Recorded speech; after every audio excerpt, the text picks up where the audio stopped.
Alors nous voici cette fois dans le tuto ici du coupon parfum et maquillage pour la petite trousse arrondie ici sur le haut et avec un fond. Alors ça donne ça au final. J'ai fait une première fois pour voir comment ça se passait. Je n'ai ici pas mis de ouate. Je la trouve de par sa forme un petit peu trop molle. Donc c'est optionnel. Mais sur ce tuto, je vais lui mettre une petite couche de ouate comme ça. La ouate qui fait 5 mm d'épaisseur ici pour la consolider un peu et lui donner un côté un peu plus rigide. Mon tissu ici principal a déjà été thermocollé. J'ai besoin d'un coupon dans ma doublure d'une taille similaire au patron ici, un tout petit peu plus grand, vous allez voir ensuite pourquoi. Et d'une fermeture à glissière ici qui dépasse un petit peu, environ 5 cm par rapport à l'arrondi ici, pour ne pas être gêné dans le curseur lors des finitions, etc. Là, c'est du 30 cm donc pour cette petite trousse. Alors, dans un premier temps, je vais découper mon patron prêt à couper ici, déjà thermocollé.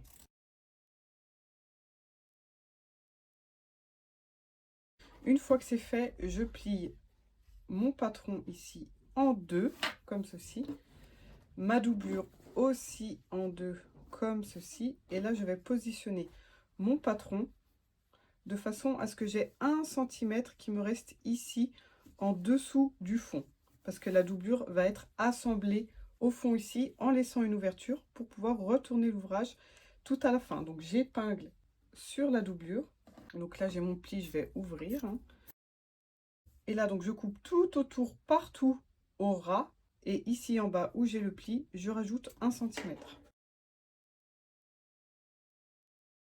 Voilà, donc là c'est fait. On a bien notre partie extérieure ici en une pièce et notre doublure ici en deux pièces.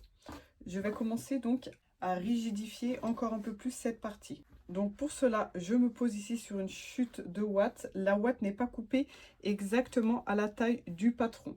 Elle est plus grande. J'épingle mon coupon de tissu dessus et là je vais faire une piqûre de maintien en piquant à quelques millimètres du bord tout autour, juste pour maintenir la ouate bien cousue sous le coupon.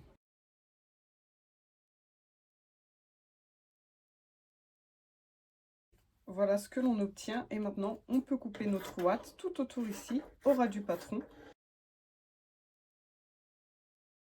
Voilà, maintenant je prends ma fermeture à glissière et je la pose donc endroit, c'est-à-dire là où il y a les rails et le curseur, hein, endroit sur mon tissu principal. Ici, je vais avoir une couture à 1 cm, donc je fais attention à ce que ma partie métallique ici ne soit pas dans ce centimètre, ni pile dessus, mais un peu après. Et donc là, j'épingle ma fermeture à glissière en arrondi jusqu'au bout ici. Et là, le curseur, on peut l'ouvrir en entier, comme ça, il ne nous gêne pas pendant qu'on pique. Donc là, deux options. Ou on pique notre fermeture à glissière dans un premier temps, et ensuite on viendra poser notre doublure ici et on repique au même endroit pour fixer les trois matières ensemble. Ou alors on peut déjà fixer notre doublure en même temps ici pour économiser une étape. Si vous avez l'habitude, c'est bien plus rapide. Et là, on pique nos trois matières ensemble en une seule fois. Si vous avez du mal dans la pose d'une fermeture à glissière, je vous mets en lien juste ici en haut à droite avec un tuto très détaillé sur la pose d'une fermeture à glissière avec doublure.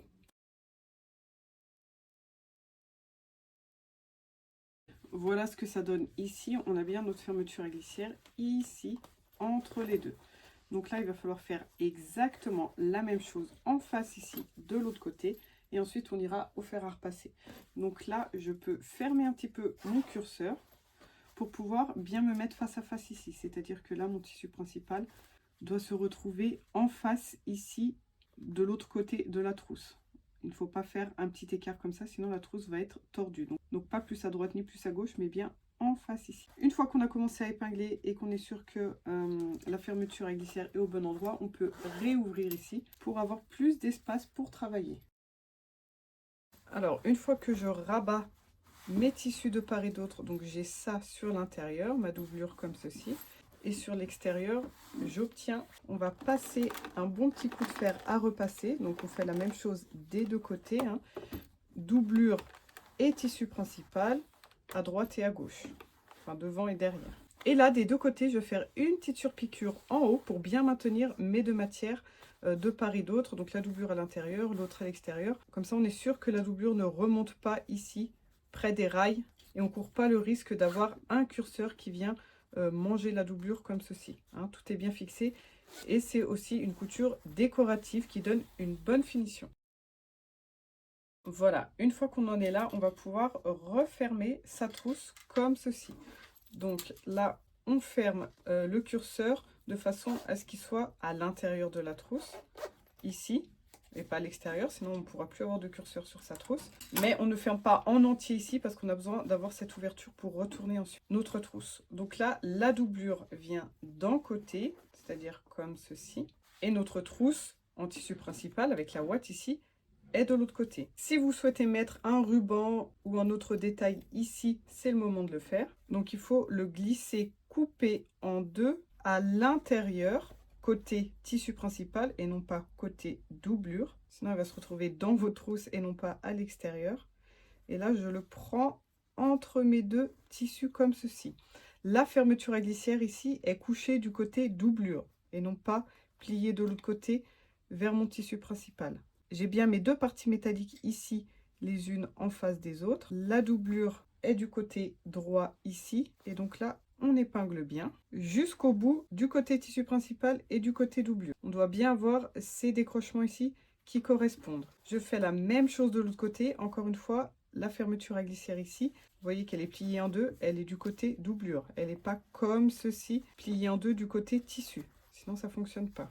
Ici aussi, on fait correspondre son tissu principal et sa doublure. Et des deux côtés, sur la droite et sur la gauche, on pique 1 cm. Donc 1 cm ici et 1 cm ici. Alors là, on peut couper ce qui dépasse au niveau fermeture à glissière. Et là, avant de retourner une première fois pour voir comment ça se passe, on peut déjà former le fond ici dans le tissu principal. On ouvre nos coutures ici. On fait correspondre nos deux lignes droites ici, l'une sur l'autre. Et là, on pique 1 cm et on fait pareil ici à l'autre ouverture. Voilà, là c'est fermé. On a notre fond en bas. Et avant de fermer ici, je vous conseille toujours voilà, de retourner votre ouvrage juste pour voir si tout s'est bien passé, s'il n'y a pas de défaut, s'il n'y a rien à reprendre. Une fois que c'est tout fermé, c'est toujours plus compliqué, il faut découdre. Voilà ce que ça donne sur l'extérieur. Et là, effectivement, la trousse a une bien meilleure tenue que celui qui n'a pas la ouate. Hein. Celle-ci a tendance à être un peu plus molle, alors que celle-ci tient bien. Et surtout pour tenir debout, du coup, voilà, vu que celle-ci a un fond beaucoup plus consolidé, elle tient mieux debout. Bref, tout va bien. On se remet sur l'envers et on a besoin de fermer notre doublure. Donc, on se remet vraiment comme on était avant. Et là, je vais fermer mon fond dans un premier temps. Je vous rappelle qu'on a 1 cm de valeur de couture ici parce que lorsqu'on a repris le patron, on a rajouté cette valeur. Et là, je pique du bord sur 2 cm maximum. Je laisse une ouverture et je repique sur mes 2 derniers centimètres. Ça doit rester ouvert ici. Voilà, c'est ouvert là. Et là, au niveau des petites bouches, on fait exactement comme pour le tissu extérieur. On fait correspondre nos deux coutures ici. On les ouvre de préférence. Comme ça, on équilibre bien les épaisseurs. Et on pique le fond comme tout à l'heure. Pareil de l'autre côté. Et on retourne l'ouvrage sur l'endroit. Donc on utilise cette ouverture ici. Hein. Je vous rappelle que la fermeture à glissière à l'intérieur doit être ouverte, sinon on ne peut pas remettre notre ouvrage sur l'endroit. Et donc là, ma doublure, avant de la rentrer complètement à l'intérieur, je me positionne ici au niveau de l'ouverture. Je rentre mes valeurs de couture à l'intérieur. Et là, je peux faire une petite surpiqûre à la machine, vraiment tout près du bord, très discrète. On peut aussi faire un point invisible. J'ai un tuto très détaillé sur ma chaîne. Je vous mets le lien ici en haut à droite. On peut aussi mettre un petit point de colle à textile, étant donné qu'en plus c'est à l'intérieur, ça ne sera vraiment pas visible. Et la colle textile, c'est quelque chose qui fonctionne très bien aussi. Vous pouvez laver votre ouvrage sans problème, ça ne bouge pas. Voilà, donc moi j'ai opté là pour la petite surpiqûre. On coupe bien ces fils et on n'a plus qu'à tout mettre à l'intérieur et bien pousser ici dans les angles. Voici l'intérieur de la trousse. Il faut bien pousser ici aussi au niveau de la fermeture à glissière. Et voici le résultat final. J'espère que ce tuto vous a plu et qu'il vous aidera à monter vos jolies trousses à maquillage pour les offrir à Noël. Allez, à bientôt!